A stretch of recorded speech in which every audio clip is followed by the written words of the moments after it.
Чаму вы апынуліся за кратамі і на які тэрмін? 15 суток за несанкцыянаваную акцыю Акрэсціна Баранавіча. Якая абстаноўка з каранавірусам была за кратамі? Хворых вельмі шмат было.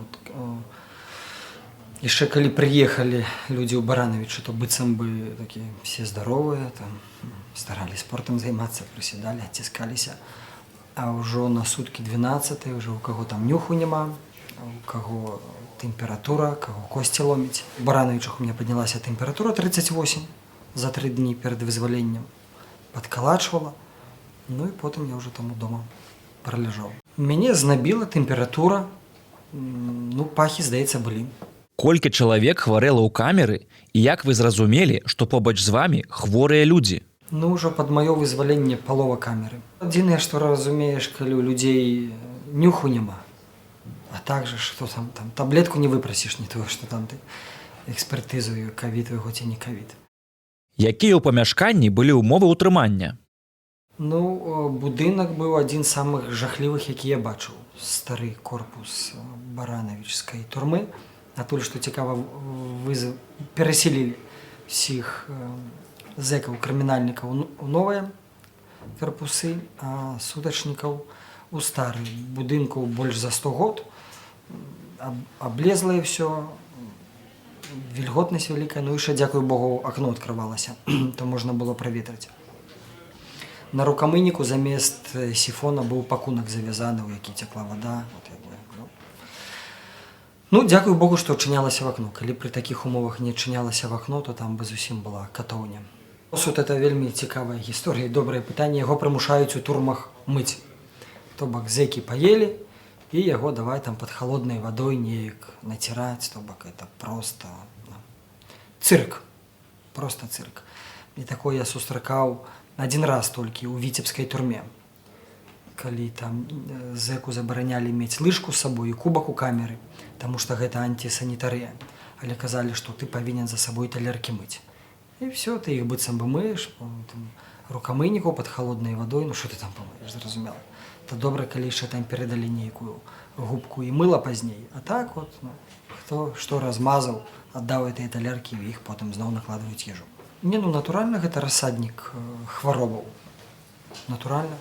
Прычым там можна было закіпяціць ваду, перадавалі кіпяцільнікі, але адміністрацыя забараніла гэта.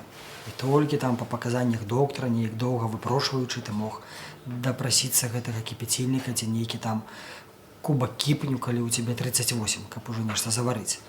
Хаця здавалася, ну, ёсць розетка, там можна кіпяцільнікі нават па вашых правілах. Ну хай бы яны ўжо там сядзелі арыштанты і нешта заварылі сабе, нейкія лекі, нейкую гарбату пагрэліся. Не, палова хаты знабіць, 38 там, 37, не допросішся. Бетонная падлога, што таксама вельмі рэдка я сустракаў у турмах. Ну як ты яе немагчыма памыць, бетонную падлогу? Нейкай там шчоткай, швабрай. Ну, размажаш гэтую хлорку па падлозе. Як адміністрацыя рэагуе на тое, што людзі хварэюць? Да ніяк, вось табе таблетачка. Палова ад галавы, палова ад сракі. Прабачце мяне, як у тым анекдоце. Калі там камусьці было кепска, ну то просіш прыходзіць. Ну, маскі яны раздаюць у турмах, да. Першы раз там па тыдню насілі гэтыя маскі. Маўляў, калі там адкрываюцца дзверы, заходзіць адміністрацыя, все павінны апрануць маскі, ці калі на прагулку ідуць у масках. Ну, праз тыдзень там выпрасілі яшчэ раз маску. Ну, што? Ну і яны там маскі, гэтыя все марлівыя. Ну, гэта ввогуле як бы бессэнсоўна, калі людзі сядзяць з тэмпературай, все там адзін на адным, самі мыюць талеркі в этой вадзе. Якая там маска, што там? Там бывала па 2-3 дні чакалі доктар, пакуль прыйдзе, дасць нейкія лекі. Тых, хто ўжо хворы на кавід, будуць судзіць ці не? Людзі, хто з гэтым не сутыкаўся, павінны разумець, ну, хто там які кавід у нас судзяць? Цяжарных, матуль з дзецьмі малымі, людзей з абмежаванымі магчымасцямі суткі даюць. Тыя суды з тэлефона на калідоры выводзяць затрыманых на калідор, даюць тэлефон у рукі, там нейкі скайп, вайбер, паступаюць званкі, там мусар скідвае іх там па 10 раз. Там, што тебе далі? Алло, 10, 15, што? Базавых, сутак. Які каранавірус? Суд раней быў цыркам па сутнасці сваёй. Цяпер ён па змесце такі цырк, што ну, ты ў кіно такое не ўбачыш. Это просто парадокс. Это невытлумачальнае. Мне здаецца, тройкі гэтыя камуністычныя, і то яны былі больш на суд падобны, чым вось гэтая тэма, калі там з вайбера, званкі на тэлефон, ён нічога не чуе. У мяне кампутер был, я нічога не чую, што в судзе. Просто нічога не чую. Сведак ты не бачыш, балаклавы, іх няма, нехта нешта сказаў. Мяне в 10-м годзе судзілі, там за хуліганку затрымалі за суткі да выбараў і схавалі сведак. Дык гэта нонсенс быў, ніхто такога не бачыў, сведкі схавае. А зараз десяткі тысяч людзей. Десяткі тысяч людзей без светак, праз вайберы, тэлефоны, каму пашчасціць кампутер. Я пакуль мяне судзілі, ты яшчэ рабілі, там жонка за мяне змагалася, рабілі нейкі выгляд, быццам бы хоць бы праз кампутер. На мяне вывелі пасля суду на калідоры, пакуль я стаяў, чакаў, як мяне заведуць у камеру. 2 за маёй спіной на калідоры асудзіла яна по тэлефону.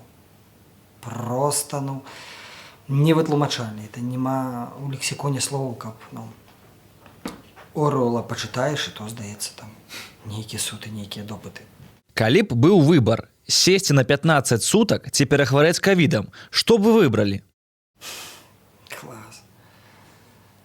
Ну, конечно же, я поехал бы у Барановича. Жартую.